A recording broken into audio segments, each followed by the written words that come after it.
Pozdrav dragi prijatelji, poštovane domaćice i domaćini. Dobrodošli na moj kanal i u moju kuhinju. Kao što znate, ja sam Valentina, pripremam za svoju porodicu i svaki recept delim sa vama.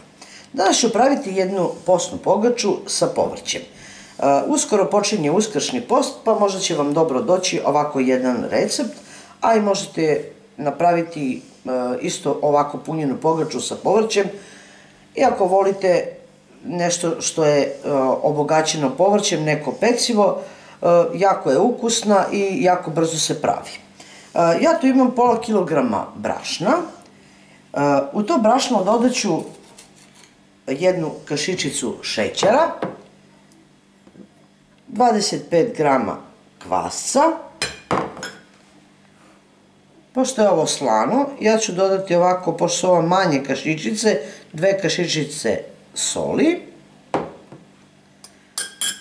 Dodat ću vrlo malo ulja. I sa običnom vodom zamesiti jedno glatko testo.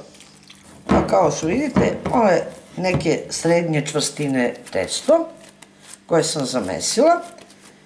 Stavit ću malo ulje u posudu.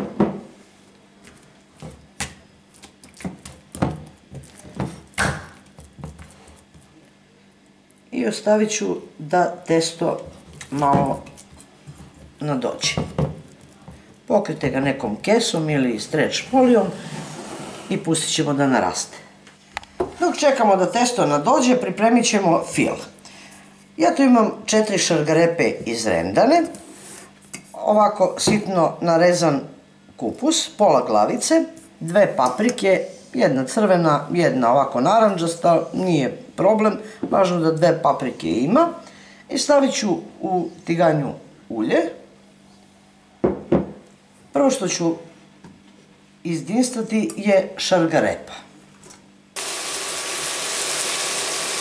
Nakon što sam dodala šargarepu, dodat ću odmah i 2 paprike i pustit ćemo da se to onako proprži baš dosta. A kasnije ću dodati kupus jer njemu treba vrlo malo. Nakon što su šargarepa i paprika smekšali, ja ću dodati kupus. E sad, u kupusu možete dodati ovako jabukovo ili alkoholno sirće da vam se on ne bi raspao. Ili možete dodati paradajz sos ko ne voli sirće. Isto će paradajz sos učiniti da kupus ostane ovako u čvršćem stanju, da se ne bi raspao i da ne bi bilo onako kašasto. Izdinstajte i to dok ispari voda od kupusa i bude onako baš mekano i lepo da možemo njime puniti pogaču. Nakon što se ovako malo spustio kupus, ja ću dodati so. So dodajete normalno po svom ukusu, volite manje slano ili više. I dodat ću biber. Pustit ćemo to još jedno 10-ak minuta da se proprži i onda ću ostaviti da se ohladi, a za to vreme će najverovatnije i pogača, testo odnosno za pogaču narasti, pa onda ćemo moći dalje da nastavimo sa radom. Evo, kao što vidite, testo se udvostručilo i možemo da krenemo dalje sa radom. Stavit ću brašno na podlogu, izručit ću testo.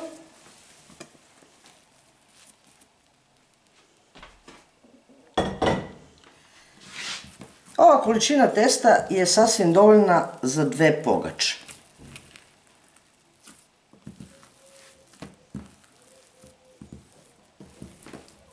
Evo, lagano ću ih odvojiti. I na pobrašnjenoj površini razvući jednu okruglu koru.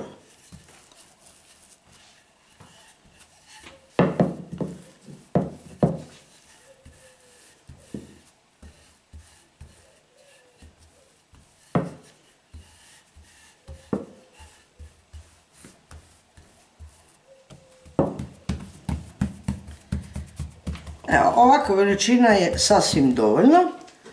Uzet ću polovinu smese koje smo pripremili, fila, i stavit ću na koru. Evo ovako, nakon što sam nanela polovinu fila, lagano uhvatite i sakupite krajeve ovog razvučenog testa.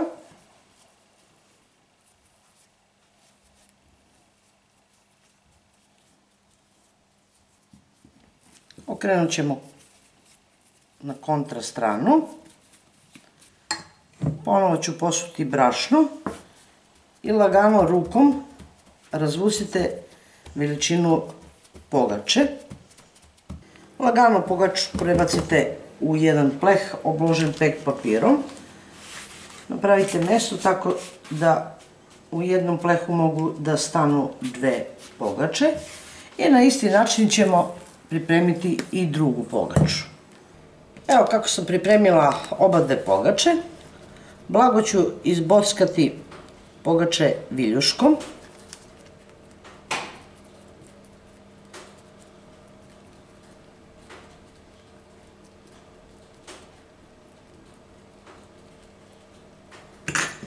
Zatim ću premazati uljem, posebno krajeve.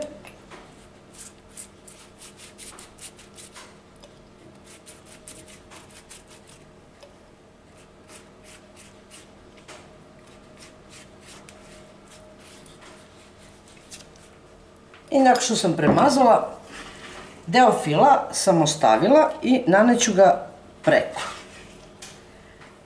Sačekajte jedno 20 minuta i onda možete uključiti rernu da se zagreje na 200 stepeni i ubacite pogače da se peku, ali nemojte skroz visoko tako da vam ne bi izgoreo ovaj fil od ozgo. Evo kao što vidite, pogačice su pečene i ne samo da lepo izgledaju, pogledajte kakve su, nego su i tako mirisne.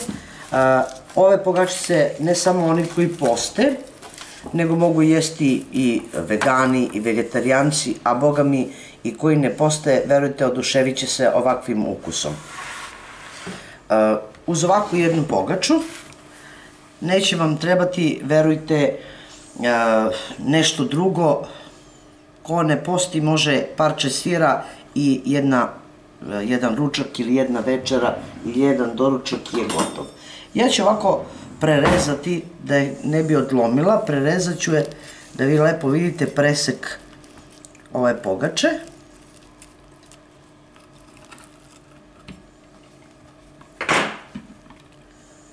Pogledajte kako je to puna pogača, pogledajte kako je mekana i mirisna da je svako poželi.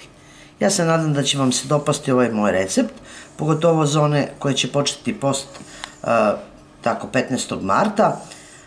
Kad bude na ulju, oni mogu pripremiti ovako jedan fantastičan ručak za sebe. Pogača, a kompletan ručak. To je bilo za danas sa mog kanala. Vidimo se u narednom videu sa nekim drugim receptom, a do tada pozdrav iz moje kuhinje svima koji prate moj kanal i jedno veliko ćao prijatelji!